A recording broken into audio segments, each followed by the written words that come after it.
नमो अरिहन्ताणं नमो सिद्धाणं नमो आयरीयाणं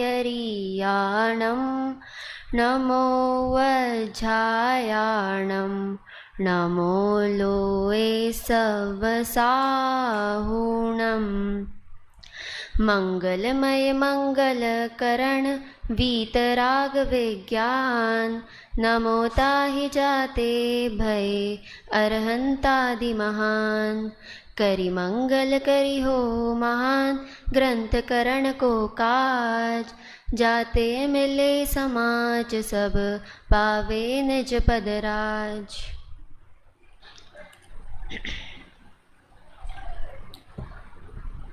अभी इन 30 मिनट में हम सम्यक् व सन्मुख मिथ्या दृष्टि इस विषय पर चर्चा करेंगे। यह विषय मोक्ष मार्ग प्रकाशक ग्रंथ में आई है और ये मोक्ष मार्ग प्रकाशक के 7वें अधिकार में आया है।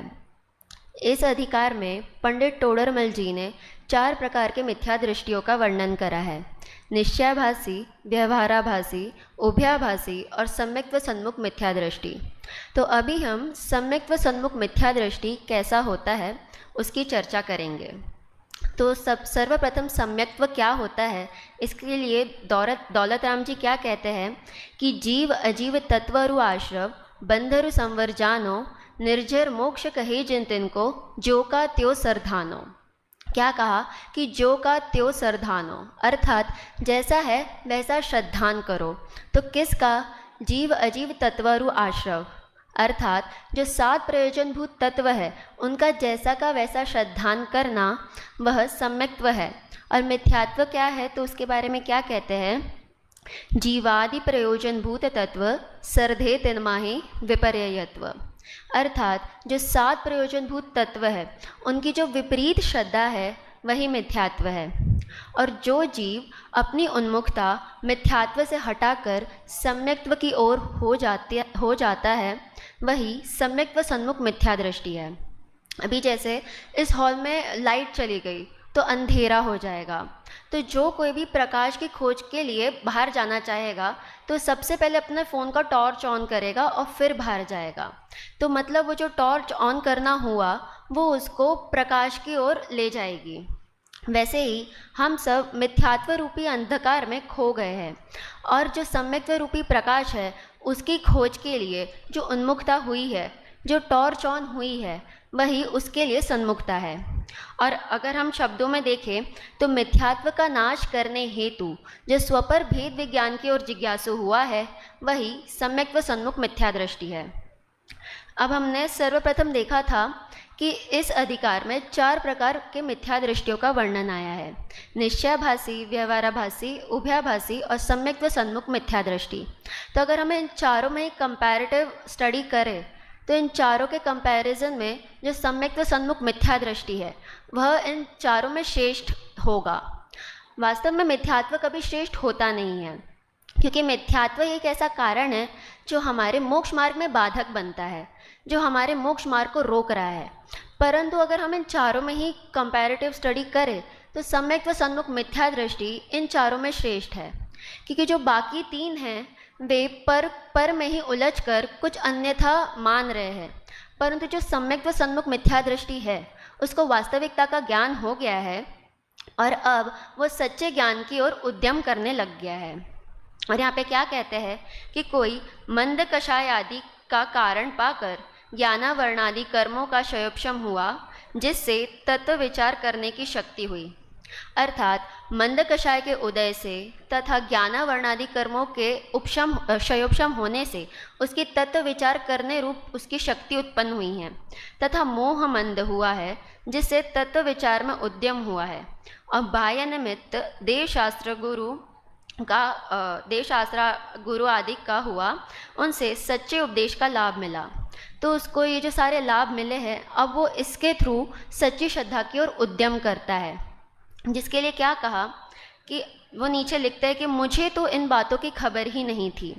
अर्थात जो वह जीव है उसको ये निश्चित हो जाता है कि मैं पर को अपना मानकर कैसे दुख पा रहा था, और कोई एक है जिसने स्व को अपनाया है और वो सुखी हो गया है, तो मैं भी उनकी तरह सुखी हो सकता हूँ, इस बात की मुझे खबर नहीं थी। उसका कारण क्या बताया कि भ्रम से, अर्थात मिथ्यात्व से, मोह के उदय से मैं पर को अपना मान रहा था और स्व को मैं भूल गया था। और भ्रम से क्या करा, तो प्राप्त पर्याय ही में तन्मय हुआ, अर्थात इस भ्रम के कारण मैं जो प्राप्त पर्याय मुझे मिली है मैं उसमें ही तन्मय हो गया।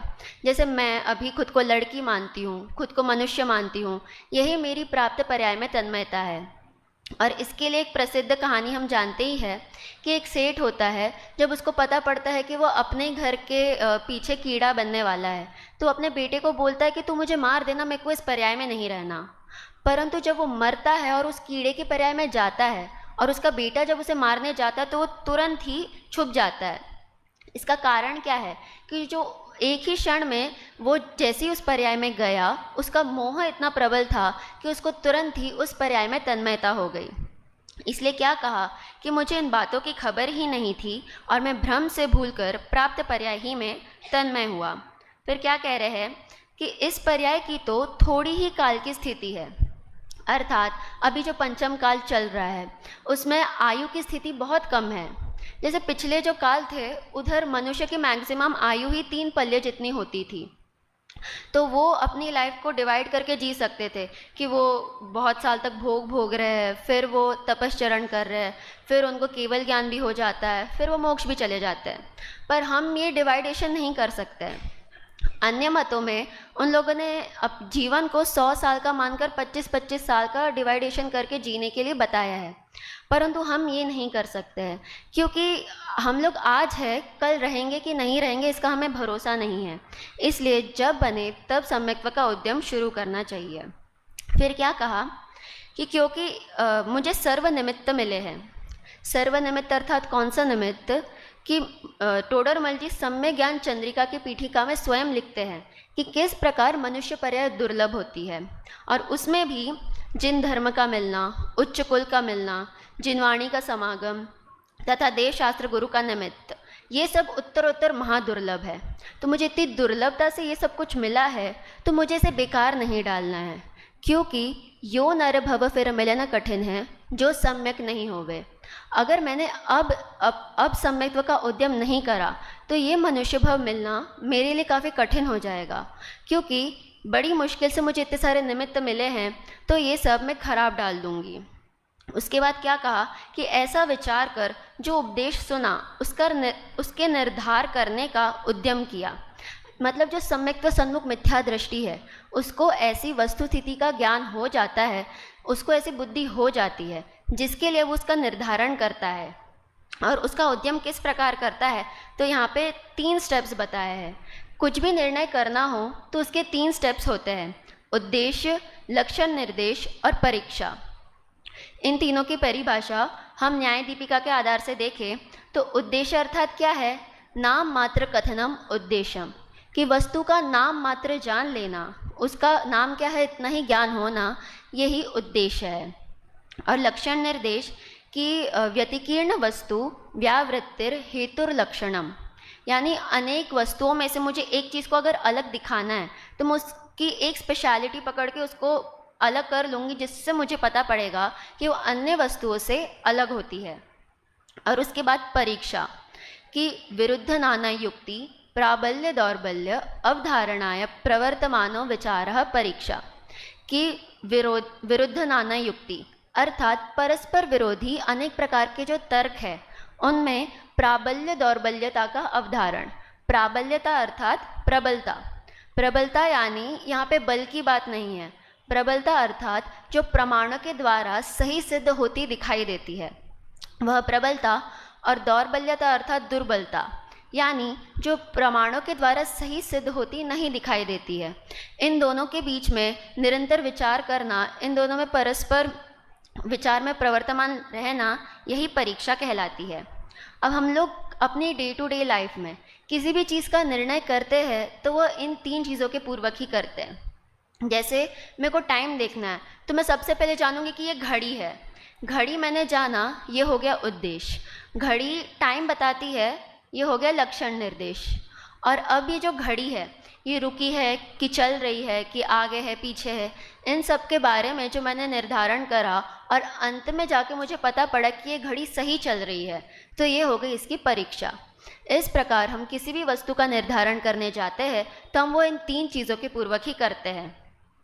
अब यदि कोई ऐसा कहे कि उद्देश्य और लक्षण जानने से तो काम हो जाएगा, तो परीक्षा करने की क्या आवश्यकता है? तो जैसे अभी मैं घड़ी के उदाहरण से ही बताती हूँ कि जैसे मैंने जान लिया कि ये घड़ी है, मैंने इसका लक्षण बना लिया कि ये समय बताती है, ये दोनों सही है, परंतु अब मैंने परीक्षा नहीं करी, मैंने जाना ही नहीं कि ये आगे है कि पीछे है या रुकी हुई है। तो अगर मैंने बिना परीक्षा करे समय देखा तो मैं गलत टाइम देख लूँगी। मेरे को जहाँ पे 4 बजे पहुँचना था, घड़ी पीछे होने के कारण मैं वहाँ पे मैं 5 बजे पहुँच रही हूँ। इस प्रकार उद्देश्य, लक्षण, निर्देश और परीक्षा, इन तीनों की ही आवश्यकता किसी भी वस्तु के निर्धारण के लिए होती है। फिर आगे उन्होंने परीक्षा किस प्रकार करते हैं उसके बारे में बताया कि कि जब उसको वास्तविकता का भान हो जाता है तब वो एकांत में जाकर इन सब चीज़ों का विचार करता है। फिर अगर उसको कोई भी डाउट रहता है तो वो विशेषज्ञों के पास जाकर उसे क्लियर करता है। अब वो जो उत्तर देते हैं वो उस पर विचार करता है तथा जो उसकी समान बुद्धि वाले हैं उनके साथ वो परस्पर चर्चा करता है और तब तक परीक्षा करता है जब तक उसे वास्तविक दृढ़ता नहीं आ जाती है। तथा यहाँ पे और क्या लिख रहे हैं कि अन्य मतियों द्वारा जो कल्पित तत्व का उपदेश दिया गया है उससे जैन उपदेश अन्यथा भाषित हो, वह संदेह हो, तब भी पूर्वोक्त प्रकार से उद्यम करे। देखो, अब जगत में अनेक प्रकार के मत हैं, उनके अनेक तर्क है और उनके अनेक कल्पित तत्व है। तो उससे भिन्न जिन जैन उपदेश में जैसे तत्व बताए हैं वे अन्य हैं। तो अगर उसको उसमें भी डाउट हो रहा है तो उसमें भी परीक्षा करने का विधान बताया है, क्योंकि जो जिन देव होते हैं वे अन्यथावादी नहीं होते हैं, यानी जो अन्यथा है वो वैसा नहीं कहते हैं, वे यथार्थवादी होते हैं, अर्थात जो जैसा है वे वैसा ही कहते हैं। फिर इसके बाद किसी का प्रश्न आया कि जिनदेव यदि अन्यथावादी नहीं है तो जैसा उनका उपदेश है वैसा ही श्रद्धान कर ले तो परीक्षा किस लिए करना पड़े। अर्थात अब हमें पता है कि हमने निर्णय कर लिया कि जो जिनदेव है वे अन्यथावादी नहीं हैं, तो उनने जैसा उपदेश दिया वैसा मैं ग्रहण कर लूँ तो मेरे को परीक्षा करने की क्या आवश्यकता है। जिसके उत्तर में उनने दिया कि मैं वचनों से मान रही हूँ तो ठीक है, परंतु वास्तविक दृढ़ता के लिए भाव भाषण होना ज़रूरी है। जैसे मुझे किसी ने आके बोला कि रसगुल्ला मीठा होता है, तो मैं मान तो लूँगी कि वह रसगुल्ला मीठा होता है, परंतु जब तक मैं उसे टेस्ट नहीं करूँगी तब तक मुझे उसकी दृढ़ता नहीं होगी। और अगले ही दिन जिस इंसान को मैं प्रामाणिक मान रही हूँ वो मेरे को आके बोले कि जो रसगुल्ला है वह तीखा होता है, तो मैं वो भी सही मान लूँगी। इसीलिए सही गलत की पहचान के लिए हमें परीक्षा करनी पड़ेगी। फिर उसके बाद आगे क्या कहा कि जिसके किसी के वचन से ही प्रतीति की जाए उसकी अन्य के वचन से अन्यथा भी प्रतीति हो जाए। यानी मैंने किसी के वचन से प्रतीति अगर मान ली है तो फिर वो कल को आके मुझे कहेगा कि हिंसा में धर्म होता है, तो मैं उसमें भी धर्म मानने लग जाऊंगी। तो इसका कारण क्या है कि वचन की अशक्तता के कारण, वचन की हीनता के कारण उससे श्रद्धान नहीं मानना चाहिए। अब यहाँ पे एक प्रश्न है कि यदि वचन की अशक्तता है, वचन हीन है, तो हमें जो जिनवाणी प्राप्त है वह तीर्थंकर के वचनों से ही प्राप्त है, क्योंकि उनने जो उपदेश दिया वो गंधर ने सुना और फिर वो धीरे धीरे हमारे पास जिनवाणी के रूप में आई है। तो क्या हमें इसे भी प्रामाणिक मानना चाहिए, क्योंकि अभी कहा कि वचन की अशक्तता है। तो जिसके उत्तर में समंत भद्राचार्य ने क्या कहा कि युक्ति शास्त्रा विरोधी वाक, जो सर्वज्ञ के वचन हैं वे युक्ति अर्थात प्रमाणों से और शास्त्र से उनके जो वचन हैं वे अविरोधी होते हैं। इसीलिए यहाँ पे बात घूम फिर कर वहीं आ जाती है कि हमें परीक्षा करनी आवश्यक है। उसके बाद आगे प्रश्न अगर कोई करे कि उपदेश तो अनेक प्रकार के हैं, किस की परीक्षा करे। अर्थात पहले ही कहा था कि जगत में अनेक प्रकार के मत है, तो मैं उनमें से किस की परीक्षा करूँगा। तो उसका उत्तर क्या दिया कि उपदेश तो 3 चीज़ों का दिया जाता है, हेय, ज्ञेय और उपादेय। तो हमें मुख्यतः हेय और उपादेय इन दोनों में परीक्षा करनी है, क्योंकि अगर मैंने इन दोनों में विपरीत श्रद्धा मान ली तो उससे मेरा तो भला होने वाला है नहीं, उल्टा संसार ही बढ़ेगा। मैंने मान लिया कि व्रत से मोक्ष होता है तो सही है, पर व्रतों ही से मोक्ष होता है अगर ऐसा मान लिया जाए तो इससे मिथ्या बुद्धि उत्पन्न होगी। फिर उसके बाद क्या कहा कि एक और प्रश्न करते हैं कि स्वयं परीक्षा न करे और जिन वचन ही से उपादेय को उपादेय जाने तथा हेय को हेय जाने तो इसमें कैसे बुरा होगा। यानी जैसे जिन देव ने कहा है वैसे ही मैं उसी तत्व को मैं उपादेय और हेय मान लूँ तो मुझे परीक्षा की क्या आवश्यकता है इसमें। जिसका समाधान क्या बताया कि अर्थ का भाव भाषित हुए बिना वचन का अभिप्राय नहीं पहचाना जा सकता। यानी मुझे जब पदार्थ का ही ज्ञान नहीं है तो मेरे वचनों के अभिप्राय से भी क्या लाभ होगा। मैंने अभी यहाँ पे बैठ के बोल दिया कि ग्लूकागॉन बॉडी के ग्लूकोज को बैलेंस्ड रखता है, तब यहाँ पे किसी को ग्लूकागॉन ही नहीं पता है, किसी को बॉडी के अंदर का ग्लूकोज ही नहीं पता है, तो फिर उसको मेरे वचनों से सुन के क्या ही लाभ होगा। अर्थात वो ऐसा बोलेगा तो सही कि मैं जिन वचन के अनुसार मानता हूँ, परंतु उसकी क्रिया कुछ अन्य ही होगी, क्योंकि उसको हेय क्या है और उपादेय क्या है इसका उसको वास्तविक भान नहीं है। वचनों के अनुसार तो एक दूसरी क्लास का बच्चा भी जानता है कि मेरे को बड़ी क्लास में अलजेब्रा सॉल्व करने आएगी, परंतु अभी उसको एक क्वेश्चन उसका सॉल्व करने दे दिया जाए तो वो उसे सॉल्व नहीं कर पाएगा। इसका कारण क्या है कि उसने उसको पढ़ा ही नहीं है, उसको उस चीज़ का एक्सपीरियंस नहीं है, उसको उसकी प्रैक्टिस ही नहीं है। पर उसने वचनों से कैसे सुना कि उसके टीचर्स और सीनियर्स के थ्रू उसको ये सब पता पड़ा। तो क्या हुआ कि परीक्षा का अभाव होने के कारण उसकी अज्ञानता का अभाव नहीं हो सकता। फिर आगे एक और बात कहते हैं कि जो ज्ञेय तत्व है, ऊपर क्या कहा कि हेय और ज्ञेय की परीक्षा करनी है, परंतु यहाँ पे क्या कहा कि ज्ञेय तत्व है उनकी परीक्षा कैसे करें। तो सर्वप्रथम ज्ञेय तत्वों में आता क्या है, तो जो 3 लोक है, हमारे भाव है और जो बाह्य आचरण है, पुराण पुरुष है, ये सब ज्ञेय तत्वों में आते हैं। अर्थात जो प्रथमानुयोग, कर्णानुयोग और चरणानुयोग, ये 3 विषय है, 3 अनुयोग के विषय है, वे ज्ञेय तत्वों में आते हैं। जिसके लिए उन्होंने क्या कहा कि जो हेय उपादेय तत्व की अन्यथा को ही अन्यथा नहीं कहे तो ज्ञेय तत्व को अन्यथा किस लिए कहेंगे। अर्थात जो जिन देव हेय उपादेय तत्व को ही सही बता रहे हैं तो वे ज्ञेय तत्व को अन्यथा बताकर उनका कौन सा ही प्रयोजन सिद्ध होगा। क्या कहा कि कोई प्रयोजन रूप कार्यों में भी झूठ नहीं बोलता, वह अप्रयोजन झूठ क्यों बोलेगा। क्या कहा कि जो प्रयोजन भूत 7 तत्वों में ही गलत नहीं कहेगा, वह अप्रयोजन भूत ज्ञेय तत्वों में गलत क्यों बोलेगा। अभी मैंने क्या बोला, अप्रयोजन भूत। अप्रयोजन भूत किन्हें कहा, ज्ञेय तत्वों को। और ज्ञेय तत्वों में मैंने क्या लिया, प्रथमानुयोग, कर्णानुयोग और चरणानुयोग। तो अब यहाँ पे एक प्रश्न होना चाहिए कि अगर हम इन्हें पढ़ रहे हैं तो ये अप्रयोजन भूत कैसे है, और अगर अप्रयोजन भूत है तो हम इन्हें पढ़ ही क्यों रहे हैं।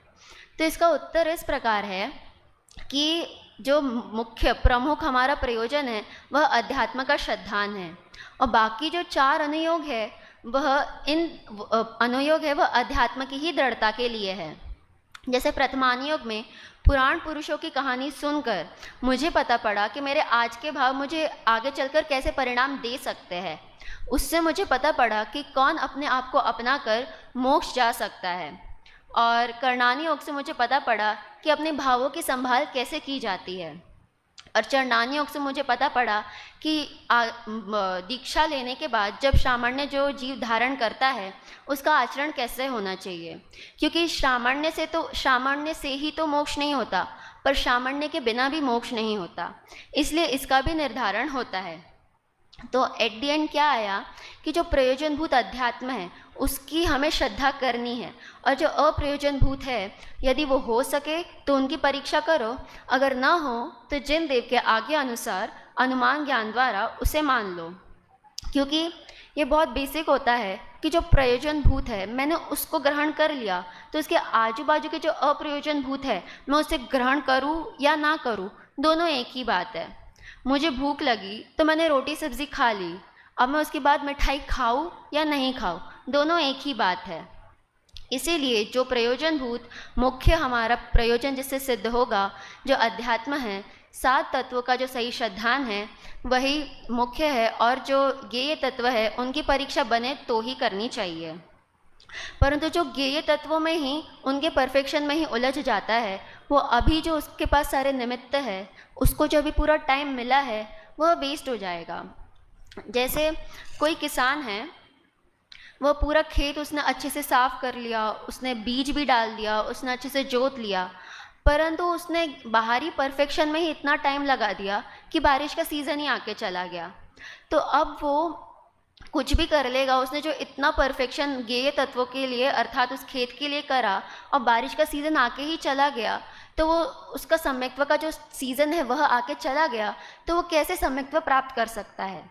अर्थात जो मुझे अभी टाइम मिला है उसमें मुझे मेरा प्रमुख प्रयोजन अध्यात्म का श्रद्धान, उसकी परीक्षा है, और जो अन्य ज्ञेय तत्व है उसका जितना हो सके उतना उसका हमें परीक्षा करनी चाहिए।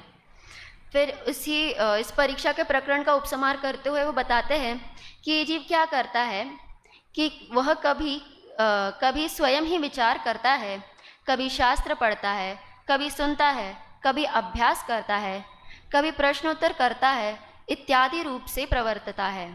किस जीव की बात चल रही है? तो सम्यक सन्मुख मिथ्या दृष्टि इस जीव की बात चल रही है। पर इतना सब कुछ करने के बाद भी 4 ऐसी कंडीशंस है जिसके बाद वो सम्यक्त्व के सन्मुख होते हुए भी मिथ्या दृष्टि ही कहलाता है। पहला है सच्चा तत्व श्रद्धान न हो। जो सम्यक्त्व सन्मुख मिथ्या दृष्टि जीव है, उसने मान तो लिया कि 7 प्रयोजनभूत तत्व कौन से होते हैं, पर उसे श्रद्धान नहीं हुआ है, ये पहली कंडीशन है। दूसरा, इस प्रकार है, ऐसी प्रतीति सहित जीवादि तत्वों का स्वरूप आपको भासित न हो। अर्थात जो जीवादि तत्व है उनका जो स्वरूप है यह इसी प्रकार है, उसको अभी ऐसी दृढ़ता नहीं आई है। फिर जैसे पर्याय में अहम बुद्धि है, वैसे केवल आत्मा में अहम बुद्धि न आए, यानी उसको मैं मनुष्य हूँ ऐसी उसको अभी भी अहम बुद्धि है, तथा मैं आत्मा हूँ ऐसी उसको अहम बुद्धि अभी तक नहीं आई हो, तथा हित अहित रूप अपने भावों की पहचान न हो, तब तक सम्यक्त्व सन्मुख मिथ्या दृष्टि है। अर्थात ये 4 कारण ऐसे हैं कि वह सम्यक्त्व के सन्मुख होते हुए भी, उस ओर पुरुषार्थ करते हुए भी वह मिथ्या दृष्टि ही रहता है। और वह जीव कैसा होता है कि वह जीव थोड़े ही काल में सम्यक्त्व को प्राप्त होगा, इसी भव में या अन्य पर्याय में सम्यक्त्व को प्राप्त करेगा। अर्थात उसने ये जो पूरा उद्यम करा है ये उसका वेस्ट नहीं होगा, उसको अन्य भव में निश्चित ही रूप से सम्यक्त्व की प्राप्ति होगी। अब ये अन्य भव को पकड़ के यहाँ पे उन्होंने एक छोटा सा टॉपिक लिया है कि अन्य भव मतलब मनुष्य से फिर से मनुष्य में जाना, ये बहुत एक्सेप्शनल केस है, ये हम लोग के साथ नहीं होता। तो अगर वो मर के तिर्यंच गति में गया तो क्या होगा? तो अगर वो मरकर तिर्यंच गति में गया तो वहाँ पे उसको निमित्त तो नहीं मिलेंगे, परंतु अपने संस्कार के बल से वह सम्यक्त्व प्राप्त कर सकता है, क्योंकि हमें भी पता है कि शास्त्रों में आया है कि जो तिर्यन जीव है वह 5वें गुणस्थान वर्ती हो सकता है, इसलिए उसको सम्यक्त्व संस्कार के बल से हो सकता है। और यदि वो देवादिक की पर्याय में गया तो अगर उसको बाह्य निमित्त के थ्रू अगर वो सम्यक्त्व प्राप्त कर रहा है तो उसको अधिगमत सम्यक दर्शन होगा, और अगर वह अपने स्वभाव के थ्रू संस्कार के बल से सम्यक्त्व प्राप्त कर रहा है तो वह निसर्ग सम्यक दर्शन होगा। फिर इसके बाद हम सम्यक्त्व का क्रम कैसे जानते हैं कि सम्यक दर्शन ज्ञान चारित्राणी मोक्ष मार्ग, कि पहले सम्यक दर्शन होगा, फिर सम्यक ज्ञान होगा, फिर सम्यक चारित्र होगा। परंतु सम्यक दर्शन कहीं अचानक से तो उत्पन्न नहीं होगा, उसके पहले एक चीज़ होगी जिसकी यहाँ पे उन्होंने महिमा बताई कि देखो तत्व विचार की महिमा, कि तत्व विचार एक ऐसी चीज़ है कि मैंने वो करा और मैंने बाह्य सब व्यवहार नहीं करा तो मैं सम्यक्त्व का अधिकारी कहलाऊंगा, पर मैंने बाह्य सब कार्य कर लिए पर मैंने तत्व विचार ही नहीं करा तो मैं सम्यक्त्व का अधिकारी नहीं कहलाऊंगा। बाह्य व्यवहार आदि में उन्होंने क्या कहा कि देवादि की प्रतीति करे, बहुत शास्त्रों का अभ्यास करे, व्रतादिक पाले, तपश्चरण आदि करे। उसको तो इन सब चीज़ों को उसने व्यवहार में लिया, उसने ये सब करा, परंतु उसने इन्हीं को साध्य मान लिया जो कि तत्व विचार के लिए साधन थे, तो वो सम्यक्त्व का अधिकारी नहीं कहलाएगा। और कुछ दिनों पूर्व ही प्रवचन सार की संगोष्ठी में जब सुखाधिकार की चर्चा हो रही थी, तब उसमें एक पॉइंट आया था कि जो अनेकानेक शास्त्रों का अध्ययन है वह सम्यक्त्व में साधन है, साध्य नहीं है, परंतु जो उन्हें ही साध्य मान ले और ज्ञेय तत्व से ही सुख दुख माने, तो वह अपनी मोह की ही सुरक्षा कर रहा है। ऐसी बात आई।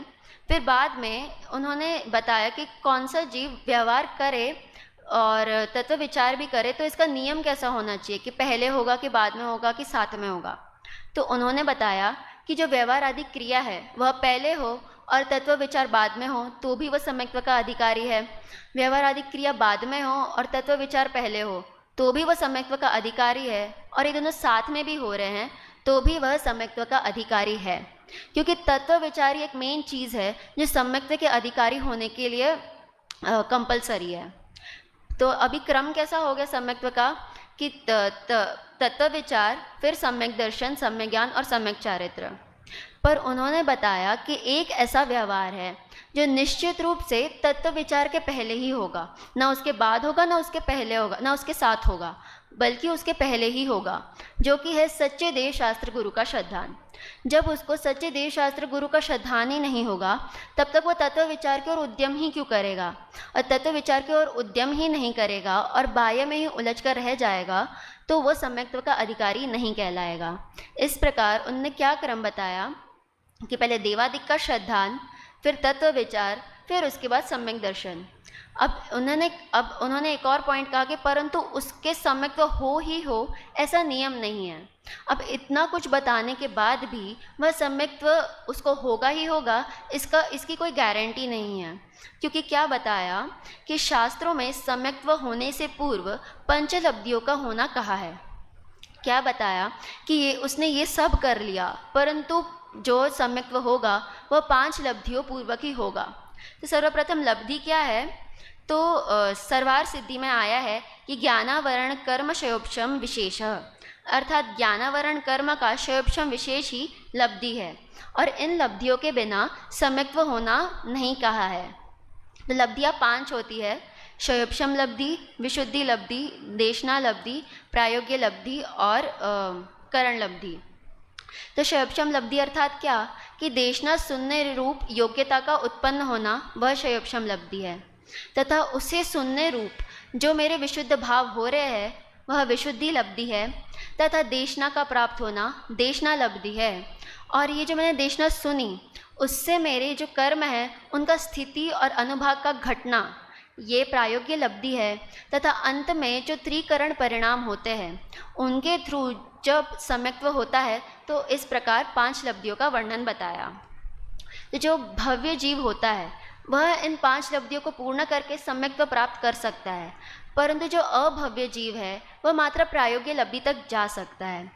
ऐसा इसलिए है कि वो उसका स्वरूप में सम्यक्त्व है, अर्थात वह सम्यक्त्व स्वरूपी तो है, परंतु उसमें से योग्यता नहीं है कि वह सम्यक्त्व प्रकट कर सके। इसलिए जो शुरू की 4 लब्धियाँ है वह सामान्य लब्धियाँ है, क्योंकि वो भव्य को भी हो रहे हैं और अभव्य को भी हो रहे हैं, और जो अंतिम करण लब्धि है वह विशेष लब्धि है, क्योंकि वह भव्य और अभव्य में डिफरेंस बता रही है। इस प्रकार अंतिम क्रम क्या हुआ सम्यक्त्व का, कि 5 लब्धियों पूर्वक जो देव शास्त्र गुरु का श्रद्धान, फिर तत्व विचार हो रहा है, उसके पश्चात जीव सम्यक्त्व प्राप्त करता है, और जो सम्यक्त्व सन्मुख मिथ्या दृष्टि है वह निरंतर ही इस क्रम की ओर उद्यमी रहता है, इस ओर उसका पुरुषार्थ रहता है। इस प्रकार सम्यक्त्व सन्मुख मिथ्या दृष्टि का वर्णन आया था। अब हम लोग एक बार शॉर्ट में देखते हैं कि हमने शुरू से कैसे इस टॉपिक में कनेक्टिविटी बन रही है। कि पहले हमने जाना कि सम्यक्त्व सन्मुख मिथ्या दृष्टि होता कौन है, तो जिसको वास्तविक वस्तु स्थिति पता है परंतु मोह के उदय के कारण अभी भी मिथ्या दृष्टि कहला रहा है, वह सम्यक्त्व सन्मुख मिथ्या दृष्टि है। फिर बताया कि जब वो वास्तविकता को पहचानने के लिए सच्ची श्रद्धा की ओर जो उसकी उन्मुखता हुई है, उसका निर्धारण करने के लिए वह उद्देश्य, लक्ष्य निर्देश और परीक्षा, इन तीनों का इस्तेमाल करता है, जिसमें परीक्षा संबंधी जो जितने भी डाउट थे उनको क्लियर करा। फिर बाद में कब तक वह जीव सम्यक्त व सन्मुख होते हुए भी मिथ्या दृष्टि ही रहेगा, उसके 4 कंडीशंस बताए और कहा कि उसका ये जो पूरा उद्यम है ये वेस्ट नहीं जाएगा, वह अन्य भव में सम्यक दर्शन प्राप्त करेगा ही करेगा। तो उसमें अन्य भव को पकड़ के उन्होंने बताया कि किस प्रकार तिर्यंच गति में और देव गति में वह सम्यक्त्व प्राप्त कर सकता है। उसके बाद जो मेन तत्व विचार है, जो एक ऐसा कारण है जो सम्यक्त्व के पूर्व होगा और उसी के कारण जीव सम्यक्त्व का अधिकारी कहलाएगा, ये बताया, जिसमें उन्होंने बताया कि व्यवहार उसके पहले हो, बाद में हो या उसके साथ में हो, उसका कोई नियम नहीं है, परंतु देवादिक का श्रद्धान ये एक ऐसा व्यवहार है जो निश्चित ही तत्व विचार के पूर्व होगा, उसके ना बाद में होगा ना उसके साथ होगा। फिर उसके बाद इतना कुछ होने के बाद भी उन्होंने बताया कि सम्यक्त्व यदि होगा तो 5 लब्धियों पूर्वक ही होगा, जिसमें उन्होंने बताया कि पूर्ण क्रम क्या होगा सम्यक्त्व का, तो 5 लब्धियों पूर्वक देवादिक का श्रद्धान और तत्व विचार, उसके बाद सम्यक दर्शन होगा। तो इस प्रकार हम भी अपना उपयोग सम्यक्त्व की उन्मुख करें और मिथ्यात्व से परोन्मुख हो, इसी मंगल भावना से मैं अपनी वाणी को यहीं विराम देती हूँ। अभी हम सभी दोपहरकालीन कार्यक्रमों के अंतर्गत छात्र प्रवचन के क्रम में शास्त्री द्वितीय वर्ष से विदुषी प्राप्ति जैन मुंबई का छात्र प्रवचन सुन रहे थे।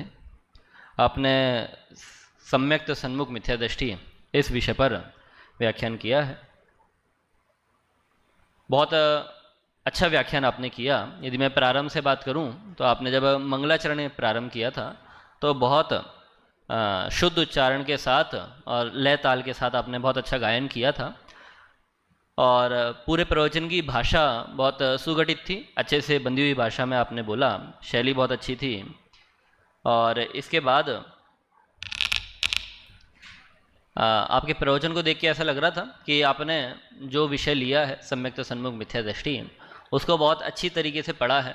और ऐसा नहीं है कि केवल ऊपर ऊपर से पढ़ लिया और आके यहाँ पे बोला, आपने एक एक पंक्ति एक एक शब्द बहुत अच्छे से पढ़ा और उसमें जैसे उद्देश्य कथन आया, परीक्षा आई, इनको क्या कहते हैं, कहाँ कहते हैं, आपने रेफरेंस के साथ बताया वहाँ से यहाँ पर। तो ये बहुत अच्छा तरीका है कि हम जब कहीं पे अपनी बात कह रहे हैं और यदि प्रमाण सहित कहते हैं और ग्रंथ सहित कहते हैं तो सामने वालों को अपनी बात पे दृढ़ता आती है कि ये जो कह रहे हैं वो स्वीकार होती है उन्हें बात। तो ये बहुत अच्छा तरीका है। और इसी के साथ आपने दूसरा अच्छा तरीका अपनाया कि जो आप विषय स्पष्ट कर रहे थे तो उसको एक उदाहरण देकर स्पष्ट कर रहे थे, क्योंकि उदाहरण देकर स्पष्ट करते हैं तो सामने वाले जीव को जल्दी समझ में आता है। वो भी अच्छी चीज़ थी। और विषय आपने बहुत अच्छी तरह समझा, और समझना अलग बात होती है और समझे हुए विषय को समझाना अपने आप में एक बड़ी कला होती है। वो कला भी आपके अंदर दिखी। मुझे ऐसा लगता है कि आप पहले भी कई बार प्रवचन कर चुके हैं। हाँ, आप स्थानीय मुंबई में या अपने घर पर, वहाँ पर आपने अनेक बार प्रवचन किए हैं। उसी का प्रतिफल है कि आपकी भाषा शैली और विषय वस्तु को आप इतनी सरलता से स्पष्ट कर पा रहे थे। और आखिरी में जो आपने एकदम सारांश रूप में पूरी विषय वस्तु को रखा है, वो आपके प्रवचन का कहें जैसे मंदिर के ऊपर कलश चढ़ा देते हैं, वैसे है कि पूरे प्रवचन को आपने 2 मिनट में पूरा समेट दिया है, जिससे पूरा प्रवचन स्पष्ट हो गया। ऐसे ही आप अध्ययन करें। ये तो एक विषय था। ऐसे ही प्रत्येक विषय को और गहराई से अध्ययन करें। केवल अध्ययन ना करें, क्योंकि विदुषी हैं तो समझाने का काम और है, समझा कैसे सकते हैं। इस मार्ग में आप और ऐसे ही आगे बढ़ें। ऐसी मंगल शुभकामनाएं आपके लिए हैं। अभी